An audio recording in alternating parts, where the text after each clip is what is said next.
tidak dijaga. Pak Sukidi? Pertama, tentu saja kita harus menemukan kembali identitas nasional Indonesia. Identitas nasional Indonesia yang saya bayangkan, pertama adalah menumbuhkan kesadaran Pancasila dalam tindakan kehidupan sehari-hari. Itu pertama, karena dengan penghayatan sila demi sila terhadap Pancasila, kita memiliki satu identitas yang kokoh, terutama dalam menjiwai sila demi sila untuk kebaikan bersama. Itu pertama. Yang kedua, dan itu bisa ditempuh melalui pendidikan Pancasila di seluruh pendidikan dari PAUD sampai perguruan tinggi, sehingga itu menjadi solusi terhadap krisis identitas nasional, terhadap berbagai penyelewengan moral yang terjadi pada bangsa ini. Itu yang pertama. Yang kedua yang tak kalah pentingnya adalah menumbuhkan kesadaran kebinekaan. Bahwa kita memang sejak awal berbineka dan kita tidak berikhtiar untuk menyatukan keragaman itu. Tetapi justru merawat keragaman itu sebagai bagian dari kekuatan bangsa ini. Karena spirit kebinekaan itu bukan menyatukan perbedaan menjadi satu, bukan. Tapi merawat perbedaan sebagai satu modal sosial untuk kemajuan bangsa ini. Dan ingat, kebinekaan itu selalu diikat dengan tunggal ika. Spirit persatuan itu yang harus selalu dipegang teguh untuk merawat kebinekaan itu. Yang ketiga, yang tak kalah pentingnya adalah orientasi pada tradisi sains itu sendiri. Agar masyarakat kita lebih menghargai satu pemikiran rasional. Karena rasionalisme dalam tradisi kita itu lemah sekali. Rational thinking itu harus menjadi identitas kita. Dare to think, dare to use your own reason. Itu keberanian untuk berpikir, keberanian untuk menggunakan akal Anda, itu adalah tanda bahwa kita tercerahkan. Keterus-terangan ya, bukan kepura-puraan ya. Keterus-terangan bukan kepura-puraan. Kemunafikan. Dan yang terakhir adalah membudayakan satu komitmen untuk dialog secara humanistik. Karena kebinekaan itu adalah the commitment of dialogue. Dialog yang itu menjadi penanda utama kita untuk bersedia mendengar pendapat yang berbeda. Tapi dialog saja tidak cukup. Dialog harus selalu disertai dengan komitmen untuk merawat keragaman pandangan, termasuk dissenting opinion, agar ini menjadi mosaik indah kebinekaan di Indonesia.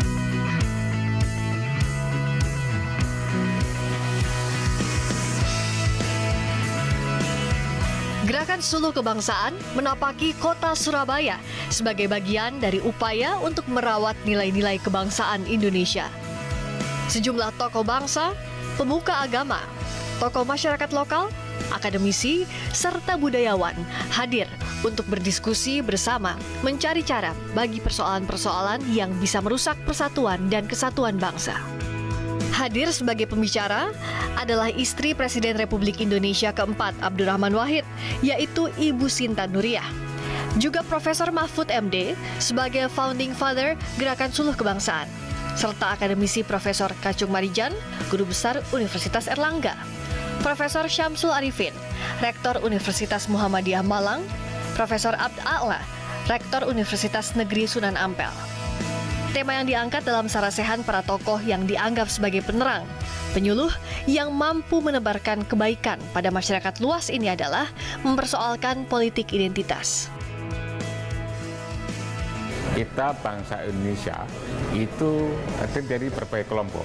Untuk meminimalisasi politik identitas yang primordial itu, kita harus meninggalkan dari paradigma atau menjadi paradigma dan. Kita bukan paradigma kalau enggak kami, maka Indonesia akan rusak. Itu tidak tepat. Yang terjadi adalah Indonesia itu akan bagus kalau ada Jawa dan Sumatera dan Sulawesi dan Papua dan seterusnya. Jadi kita bersama-sama mengembangkan paradigma dan untuk membangun Indonesia yang jauh lebih baik. politik identitas baik etnis itu jangan menjadi isu untuk mengoyak-ngoyak kita. Karena agama manapun sebenarnya sumber moral. Bagaimana hidup kita baik dan melestarikan kehidupan ini. Kemudian etnis dari sisi perspektif agama juga seperti itu. Dari sisi historis semuanya memiliki sumbangan untuk tegaknya NKRI. Tapi bukan berarti tabu dibicarakan, tidak, tapi jangan menjelek-jelekkan satu dari yang lain dan seterusnya.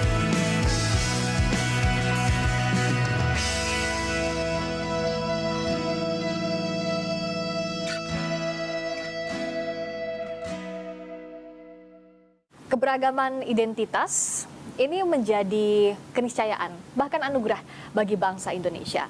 Namun sayangnya dewasa ini kita harus menghadapi fenomena identitas dijadikan komoditas politik untuk meraih elektabilitas. Apa yang bisa dilakukan para tokoh bangsa dan berbagai lapisan masyarakat untuk sama-sama menjaga nilai kebangsaan di tengah maraknya politik identitas? Kita akan bahas di Suluh Kebangsaan kali ini bersama saya Friska Clarissa. Dan di samping saya sudah hadir pula Ibu Negara keempat, istri dari Presiden keempat Republik Indonesia, almarhum Abdurrahman Wahid, Gus Dur, Ibu Sinta Nuriyah Abdurrahman Wahid. Assalamualaikum warahmatullahi wabarakatuh. Waalaikumsalam warahmatullahi wabarakatuh. Selamat malam Ibu Sinta. Selamat malam Mbak. Terima kasih sudah hadir untuk berbincang bersama Kompas TV. Ibu, saya menyimak diskusi Ibu di Sarasehan Kebangsaan. Ibu menyampaikan pesan bahwa sebenarnya bangsa ini kan dibangunnya dengan mengesampingkan sekat-sekat kebangsaan. Sekat-sekat identitas masing-masing dan mengedepankan nilai-nilai kebangsaan. Tapi fenomena yang terjadi saat ini justru politik identitas dijadikan komoditas untuk politik. Apa yang Ibu lihat dari fenomena saat ini? Kalau menurut saya sih ya identitas bangsa menjadi tercapai-capai oleh kepentingan tidak hanya kepentingan orang, tapi juga kepentingan kelompok dan kepentingan etnis dan agama. Semuanya itu dipakai semuanya hanya untuk kepentingan masing-masing, tidak hanya pribadi tapi juga kelompok. Nah, itu tujuannya ya saya kira ada pihak-pihak yang ingin mengobrak-abrik Indonesia, tapi juga membangun sebuah pemerintahan sendiri di Indonesia, akan merubah Pancasila, akan menghancurkan Bhinneka Tunggal Ika, dan semuanya itu untuk dijadikan yang kita sebut khilafah atau dan sebagainya itu. Ibu sudah mengkhawatirkan itu dengan melihat kondisi saat ini, Bu Sinta? Ya, sangat.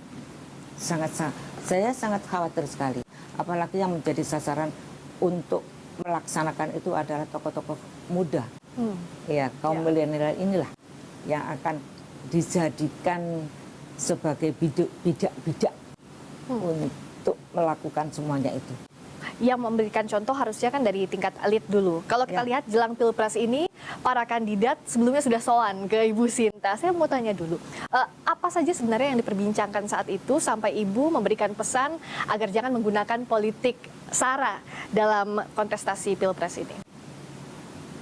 Kekhawatiran itu pasti ada pada saat akan ada pemilu, kapanpun dan untuk tingkat apapun, itu pasti yang akan dipakai sebagai ujung tombak itu mesti mereka selalu menggunakan SARA, menggunakan agama sebagai senjata untuk menyerang lawannya masing-masing. Kalau itu sudah dipakai, sementara di Indonesia terdiri dari berbagai suku dan berbagai agama, otomatis itu sama dengan menghancurkan negara kita sendiri, menghancurkan bangsa kita sendiri. Tapi jadikanlah pemilihan ini sebagai tempat pemersatu. Dan tentu kita bisa menjaga bersama ini ya, Bu. NKRI.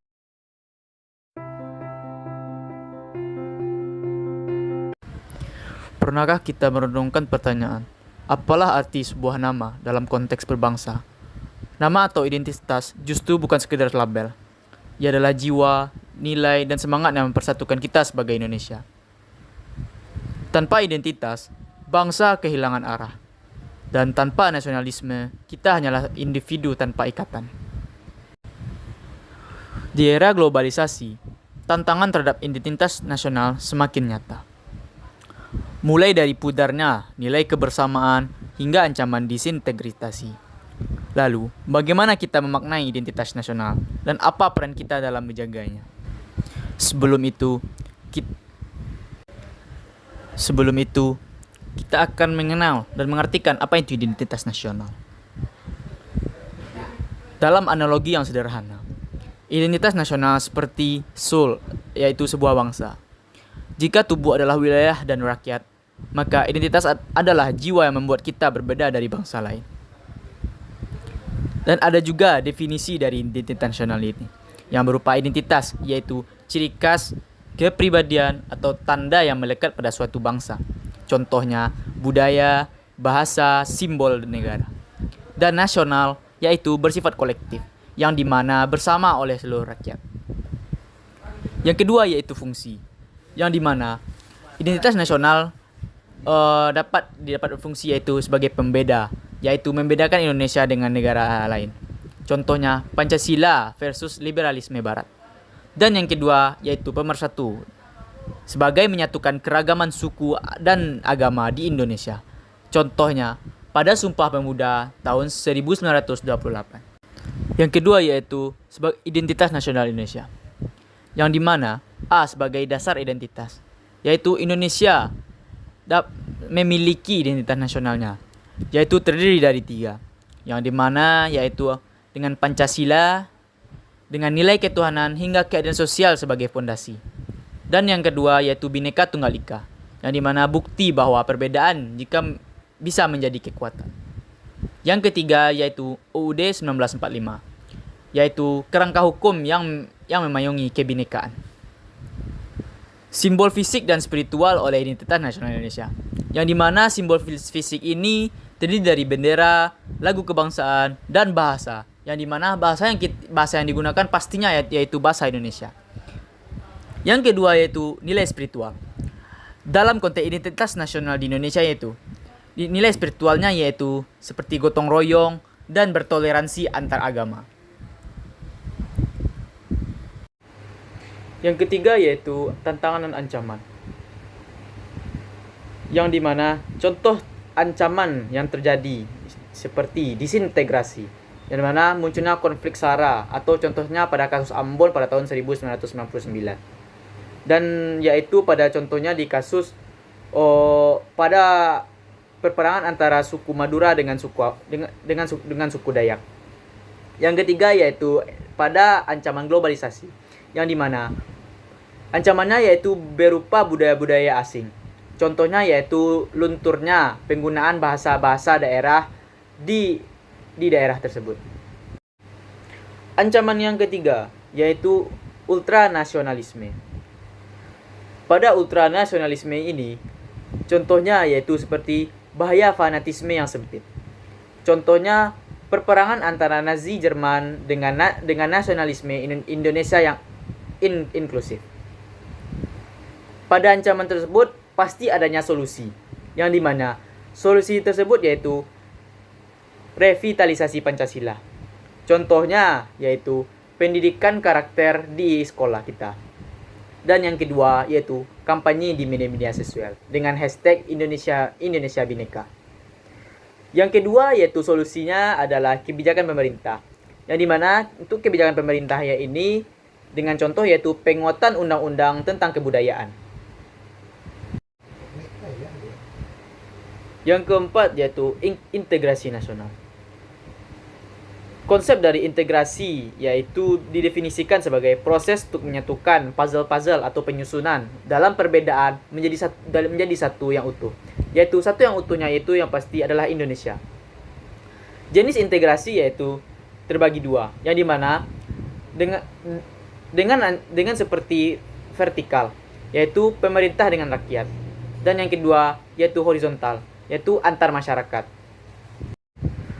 Contoh pada kasus ini yaitu pada kondisi sukses, yang dimana pemilu 2024 yang damai sebagai bukti konsensus bangsa. Dan yang kedua pada bukti yang kegagalan, yang dimana pada konflik Papua sebagai tantangan integrasi, yang dimana pada konflik tersebut sampai sekarang mungkin tidak terselesaikan. Integrasi bukan tugas pemerintah saja, tetapi juga dimulai dari diri kita sendiri untuk menghargai tetangga-tetangga yang beda agama atau belajar tari tradisional meski bukan dari suku kita.